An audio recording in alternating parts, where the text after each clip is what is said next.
Back with another one. Today I'm going to give you a quick review and a few of my thoughts on highest to lowest.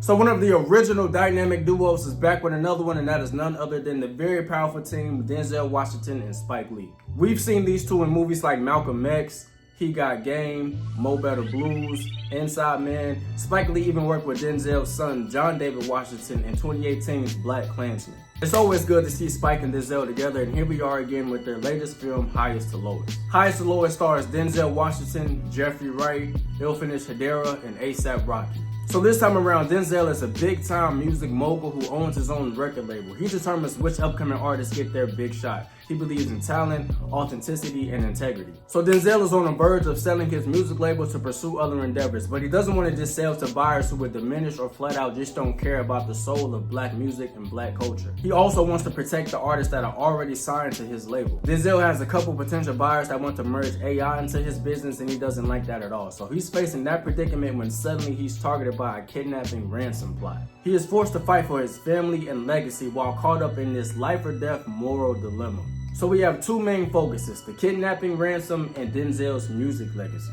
So the first act was executed pretty well. Good storytelling, we have that classic Spike Lee pacing where everything flows smoothly, and by the time we turn it up a notch with the kidnapping ransom, you know what's going on, everything is clear, the characters have convincingly established themselves, and everything's good. Spike Lee's directorial approach is so distinctive and authentic. There were so many moments in this movie where I was just like, yup, Spike Lee directed this. Like, I've seen enough of his movies to when I see certain things or hear certain things, I know it's him. He has a certain way of leaving his mark on his movies. To how the scenes transition, the score in the background, even the instruments being used in the score, and how it complements the dialogue in that particular scene. The powerful moments of dialogue have this intensified instrumentation. The softer moments, here come the strings and the piano. When the dialogue gets intense and the words stop, the score pauses right along with it. And when the words pick up again, the score picks up gentle and strong.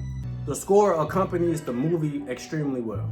Another thing I noticed that Spike Lee did was that double take / cut scene thing that he does in a lot of his movies. Like, if you've seen his movies, you know what I'm talking about. Another thing I noticed was that close-up shot of only the person's face. The one that caught me off guard was a specific filter that he uses in his scenes. Like, it reminded me of the movie Clockers, like just by the way it looks. Clockers is probably my personal favorite Spike Lee movie, but we can talk about that later. That movie good as hell. Yeah, so there were many ways that Spike Lee included his signature directing style. He even had a highlight of the classic Denzel walk. Spike Lee's inclusion of black excellence is all throughout this film, literally. From the black music being played as the soundtrack, to the poets, the composers, the art, the paintings on the walls in the background of the movie, the successful black figures that are in the movie, the black museums, the black colleges. Like, this movie feels like an ode, like an appreciation, a tribute. You can never be forgotten type of thing. So he did really good with that. And you know it wouldn't be Spike Lee if he didn't have that biased New York sports team shit in there. It's funny though, like stuff about the Celtics, the Lakers, the Yankees, the Knicks, like, you get a feel for his personality and that undying New York bias. Like, it's nothing you can tell him about the New York Knicks. Like, he's gonna make sure you know he's a die-hard Knicks and Yankee fan. Like, if you don't do nothing else, like, his last breath would probably be something about the New York Knicks. Seeing Denzel and Jeffrey Wright on screen together was one of the best parts of this movie to me. That's what I was looking forward to the most. Two extremely talented actors finally sharing the screen together, and I'm gonna tell you what, Jeffrey, if you know anything about Jeffrey Wright, you know he has some serious chops. There were a couple of moments where his performance outshined everybody else in the scene, and that goes for you too, Denzel. And that made it fun because one scene, Jeffrey Wright would take it, the other scene, Denzel would take it. It was just a back and forth type of thing. And that's what I was looking forward to, like, who would have the most moments in this movie? It was just fun to see those two. I always wanted to see those two together on the screen. Denzel is smooth, he's serious, his character is powerful, full of charm and charisma. Jeffrey Wright is his longtime friend, he's his driver now. Jeffrey has a past, so he gets treated differently than Denzel. Jeffrey's life is more earnest and humble. So when this whole kidnapping ransom happens, you get to see where people's morals really lie. You get to see what people truly value.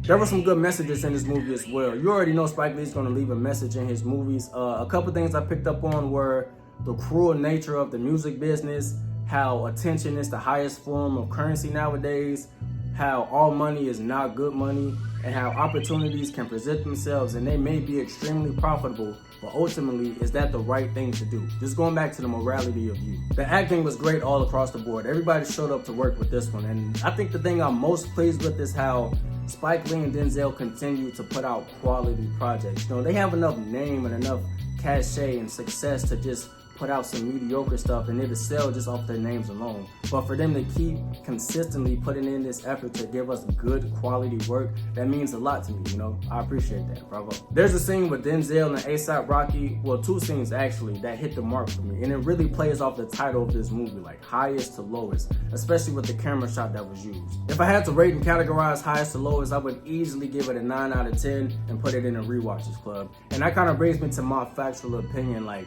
all around solid movie. Nothing but praises for this movie. Another project from the dynamic duo in the books. Good job, bravo. Yup, and those are my thoughts on highest to lowest. If you've seen it, leave a comment down below what you thought about the film. What is your favorite Denzel and Spike Lee movie? Drop it in the comments. We can talk about it. As always, thanks for watching. Thanks for supporting me. Please don't forget to like, subscribe, and I will see you on the next one.